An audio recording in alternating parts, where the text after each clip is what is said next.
आज बंगाल में second phase की वोटिंग के साथ ही 5 राज्यों में पोलिंग की प्रक्रिया पूरी हो गई है। अब 4 मई को नतीजे आएंगे, लेकिन नतीजे कैसे होंगे? बंगाल, असम, तमिलनाडु, केरल और पुडुचेरी के नतीजों के बारे में एग्जिट पोल्स ने आज क्या बताया? किस राज्य में किसकी सरकार बन सकती है? नेताओं का क्या दावा है? यह मैं आपको बताऊंगा आज की बात में। लेकिन आज बंगाल में सेकेंड फेज में भी ऐतिहासिक वोटिंग हुई। 142 सीटों पर 93% वोट पड़े।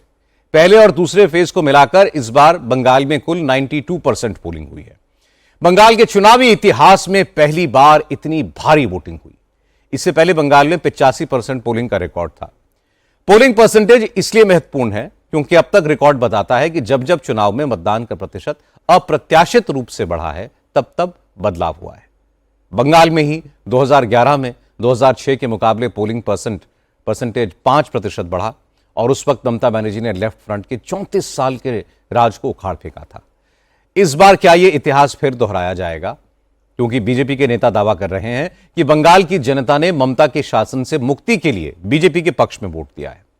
इस बार बंगाल में बदलाव तय है, लेकिन ममता बनर्जी का दावा है कि बंगाल में बीजेपी की दाल नहीं गलेगी। अब किसके दावों में कितना दम है और आज वोटिंग के दौरान सेंट्रल फोर्सेस की तैनाती का क्या असर हुआ? कहां कहां हिंसा हुई? फलता में रीपोलिंग की मांग क्यों हुई? ईवीएम में गड़बड़ी किसने की? ये सारी बातें भी आपको बताऊंगा, लेकिन सबसे पहले यह बताता हूं सेकेंड फेज में बंगाल के अलग अलग जिलों में मतदाताओं का उत्साह कैसा रहा, कहां कितने परसेंट वोट पड़े। पश्चिम बंगाल में सेकेंड फेज में भी बंपर वोटिंग हुई है। रात को 8 बजे चुनाव आयोग ने जो आंकड़े जारी किए हैं, उसके हिसाब से बंगाल में सेकेंड फेज के दौरान 91.66% वोटिंग हुई है। हालांकि यह आंकड़ा प्रोविजनल है। सेकेंड फेज के दौरान सबसे ज्यादा 93.57% वोटिंग पूर्वी बर्धमान जिले में हुई। 92.08% वोटिंग के साथ साउथ 24 परगना दूसरे नंबर पर रहा।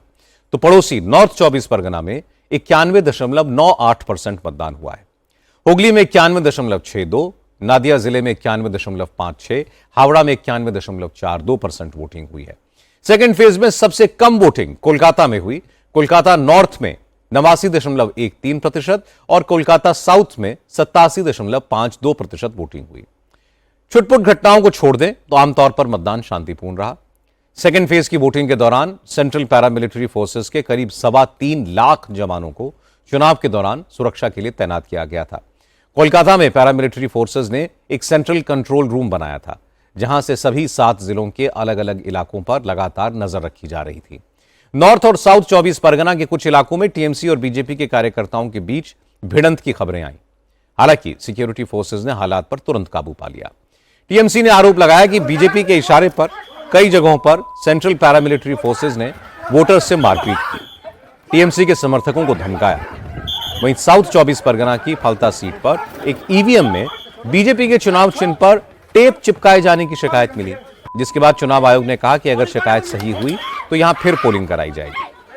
लेकिन सबसे बड़ा सवाल यह है कि इतने भारी मतदान का फायदा किसे होगा? बीजेपी का दावा है कि इस बार बंगाल में हिंदुओं ने खुलकर वोट किया है, इसलिए पोलिंग परसेंटेज बढ़ा है और इसका फायदा बीजेपी को होगा।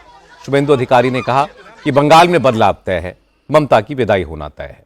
पहली बार बंगाल में बीजेपी की सरकार बनना तय है और बीजेपी को 180 से ज्यादा सीटें मिलेंगी।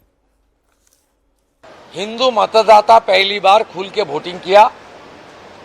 हर हिंदू बूथ में 92, 93%, 95% तक ये वोटिंग किया और ये लोग परिवर्तन के पक्ष में वोट किया, ये मेरा उम्मीद है। दक्षिण बंगाल में 90% वोटिंग का मतलब क्या है, खासकर तब जब ये टीएमसी का गढ़ माना जाता रहा है?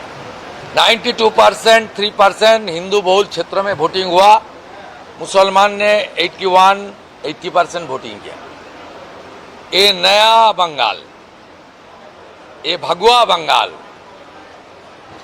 स्वामी विवेकानंद के बंगाल में कोई नजदीकी नहीं होता है। सीटें कितनी आप लोगों के लिए? नजदीक नहीं होता है।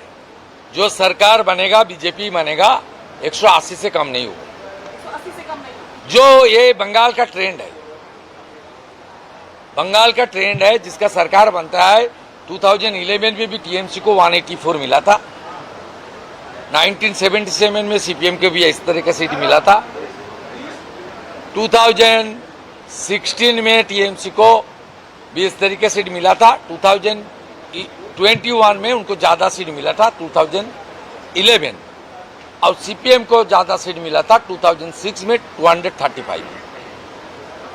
लेकिन बंगाल का ट्रेडिशन है, जिसको मिलेगा 180 मिलेगा, उसके ऊपर ही रहेगा।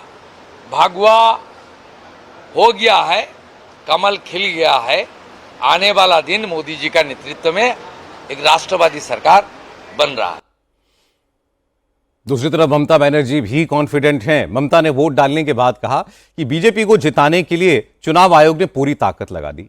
बंगाल के लोगों पर बहुत जुल्म किया, लेकिन कोई फायदा नहीं होगा। ममता बनर्जी ने कहा कि तृणमूल कांग्रेस लगातार चौथी बार भी जीतेगी और उन्हें 2/3 बहुमत मिलेगा।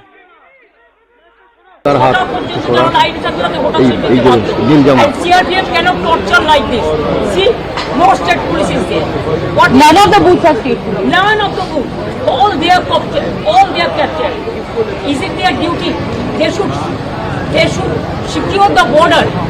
Instead of secure the border, they are securing one political party. I'm sorry, I have never seen this type of thing. Because in my life, I'm fighting my election since 1984. And this time the atrocities is terrible. এত atrocity হচ্ছে, এত অত্যাচার হচ্ছে।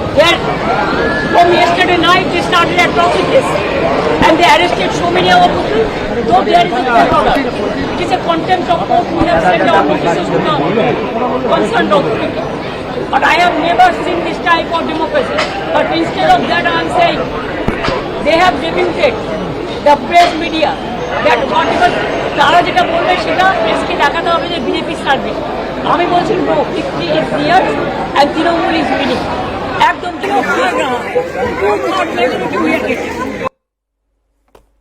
ममता बनर्जी कह रही थी कि केंद्रीय सुरक्षा बलों ने पूरे बंगाल में तांडव मचा रखा है।